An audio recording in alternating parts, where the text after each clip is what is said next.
آج یہ ہمارے معاشرے میں بہت بڑی خرابی ہے. ہم کہتے ہیں جی ہم حالات پہلے ٹھیک کریں گے پھر اعمال ٹھیک کریں گے. لوگ کہتے ہیں, کئیوں کو کہتے ہوئے میں نے بھی سنا کہ ہم پہلے کیا کریں گے, حالات ٹھیک کریں گے. قاری صاحب حالات ٹھیک ہو جائیں پھر نماز پڑھیں گے, حالات ٹھیک ہو جائیں پھر جو قرآن پڑھیں گے, حالات ٹھیک ہو جائیں پھر اللہ کا حکم مانیں گے, حالات ٹھیک ہو جائیں پھر توبہ کریں گے, پھر استغفار کریں گے, پھر قرآن پڑھنے کی عادت ڈالیں گے, پھر اپنے آپ کو نمازی بنائیں گے. پہلے حالات ٹھیک کرنے کی کوشش ہو رہی ہے. جوانی چڑھے حالات ٹھیک کرنے میں لگے ہوئے ہیں.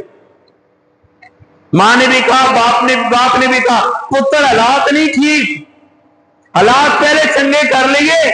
اے پتر تو باہر چلا جا, تو اسلام آباد چلا جا, تو لاہور چلا جا, پیسے کما کے لے آؤ, حالات ٹھیک کرو. پورا گھر لگا ہوئے حالات ٹھیک کرنے میں کہ میرا معاشرتی زندگی اچھی ہو جائے, مکان اچھا بن جائے, بلڈنگ اچھی بن جائے, کوٹھی اچھی بن جائے, گھر میں ہر طرح کی آرائش ہو جائے, زیب و زینت ہو جائے, ٹائل اچھی لگ جائے. ہمارا مکان اچھا ہونا چاہیے, گاڑی اچھی ہونی چاہیے, پوزیشن اچھی ہونی چاہیے, سٹیٹس ہمارا اچھا ہونا چاہیے. حالات ٹھیک ہو جائیں پھر اعمال بھی کر لیں گے. جس کو بھی جا کے کہو, کہہ دو جا کے نماز بھائی پڑھا کر, حالات نہیں جی ٹھیک, دکان ٹھیک ہو جائے, کاروبار ٹھیک ہو جائے پھر پڑھیں گے جی. میرے بھائیو, رب کا یہ قانون نہیں ہے, رب کا یہ طریقہ نہیں ہے.